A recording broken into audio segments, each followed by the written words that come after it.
அனைவருக்கும் வணக்கம். இது உங்கள் முத்துசெல்வத்தின் இன்றைய காலை வானிலை அறிக்கை. அறுவடை விவசாயிகள் மற்றும் பொதுமக்களுக்கான இன்றைக்கான விரிவான காலை வானிலை அறிக்கை இது. இந்த அறிக்கையை பொறுத்தவரையில் நம்மளுக்கு அடுத்து வரக்கூடிய நாட்களில் மழைப்பொழிவு எப்படி இருக்க போகிறது மற்றும் அடுத்து வரக்கூடிய நாட்களில் மீனவர்களுக்கான எச்சரிக்கை என்னென்ன இருக்கிறது என்பது பற்றியும் தெளிவாக பார்க்க இருக்கிறோம்.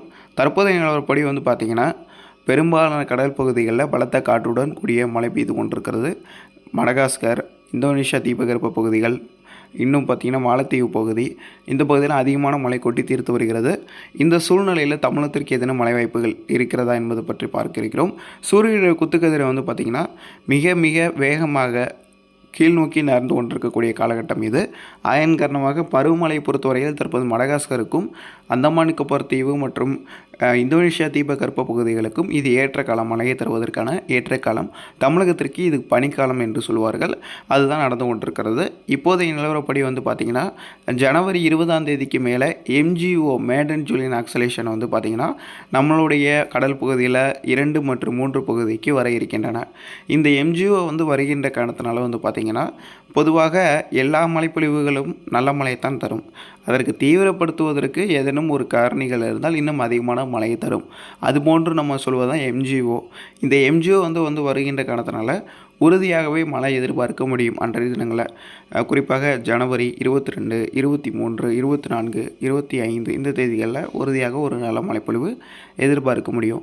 அன்றைய தினங்களில் பார்த்திங்கன்னா ஏதேனும் தாழ்வு பகுதிகளோ ஒரு தாழ்வு மண்டலங்களோ அல்லது ஒரு குறைந்த காற்றழுத்த தாழ்வு நிலை இந்த அளவில் பார்த்திங்கன்னா ஏதேனும் ஒரு கடல் பகுதியில் உருவாகுவதற்கான சாத்தியக்கூறுகள் இருக்கிறது. குறிப்பாக அது எங்கே வேணாலும் இலங்கையை ஒட்டி உருவாகலாம், தென்கிழக்கு வங்கக்கடல் பகுதியில் உருவாகலாம், தென்மேற்கு வங்கக்கடல் பகுதியில் உருவாகலாம். இது எங்கே வேணாலும் உருவாகும். ஆனால் பர்டிகுலராக இது எங்கே நகரப்போகிறது அப்படின்றத நம்ம ஃபேஸ் பண்ணி அப்டேட் பண்ணால் தான் தமிழகத்திற்கு இலங்கையை ஒட்டி வந்தால் மழையை கொடுக்குமா அல்லது மாலத்தீவு அருகே நிலை பெற்றால் மழையை கொடுக்குமா, இது 2 பக்கங்களும் சாத்தியக்கூறுகள் இருக்கும். அப்போ மாலத்தீவு பக்கம் வரும்போது இன்னும் மழைப்பொழிவு அதிகரிப்பதற்கான சாத்தியக்கூறுகளும் இருக்கும். அதை பொறுத்து தான் நம்ம அப்டேட் பண்ண முடியும்.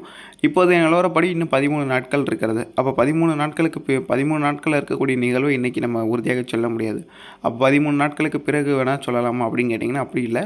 அப்போ அந்த ஒரு நிகழ்வு எந்த ஒரு நிகழ்வு வருகிறது என்றாலும் அது 5 நாட்களுக்கு முன்னாடி தான் சொல்ல முடியும். சிலர் இன்றைக்கே சொல்லுங்கன்பாங்க. இன்றைக்கி சொல்லலாம், ஆனால் வாய்ப்புகள் குறைவு.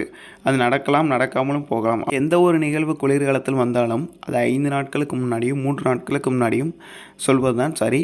அதன் அடிப்படையில் இந்த நிகழ்வை கிட்டத்தட்ட 18 அல்லது 19ஆம் தேதி வாக்கில் சொல்லலாம், உறுதியாக சொல்ல முடியும். MGO வருகின்ற காரணத்தினால அன்றைய தினங்களில் சாதாரணமாகவே லேசான முதல் மிதமான மழை, சில இடங்களில் கனமழை வரைக்கும் வருவதற்கான வாய்ப்புகள் இருக்கிறது. அதற்கு பிறகு வரக்கூடிய நாட்கள் எப்படிப்பட்டதாக இருக்கும்? ஜனவரியில் அதிகமான குளிர், பிப்ரவரியில் அதிகமான குளிர், மார்ச் 15 வரையிலும் குளிர் இருக்க தான் செய்யும். அந்த மார்ச் மாதத்தை பொறுத்தவரையில் 15ஆம் தேதிக்கு பிறகு வரக்கூடியது பார்த்திங்கன்னா சூரியனுடைய குத்துக்கதிர் படிப்படியாக மேலே கொண்டிருக்கக்கூடிய காலகட்டமாக இருக்கும். அப்போ ஏப்ரல் மாதங்களில் சூரியன் இன்னும் மேலே கொண்டிருக்கக்கூடிய காலகட்டத்தில் இன்னும் மழைப்பொழிவு அதிகரிக்க தான் தமிழகத்திற்கு செய்யும். அதனால் படிப்படியாக மழைப்பொழிவு அதிகரிக்க வாய்ப்பு